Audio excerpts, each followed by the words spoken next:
Mai così male il turismo in Veneto come nell'estate 2014. Una situazione così drammatica non si vedeva da 40-50 anni. Lo afferma il presidente regionale di Federalberghi Marco Michielli.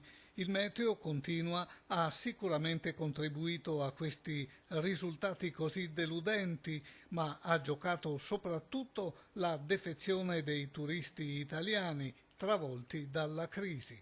Una stagione assolutamente inclemente, un'estate come dal 1932 non si verificava, di piogge eccetera, ma non è solo questo, è il crollo costante, la cosa che ci preoccupa di più perché il meteo l'anno prossimo cambierà. E quello che ci preoccupa sempre di più è il crollo costante degli italiani che si perpetua dal 2008 e che non sembra non avere fine. Il Veneto rappresenta il 25% del turismo italiano in termini di presenze e un buon 60% di queste è incentrato sulle spiagge, sul lago di Garda e sulle nostre montagne. I dati nazionali e veneti purtroppo quest'anno mostrano una fotografia del tutto diversa.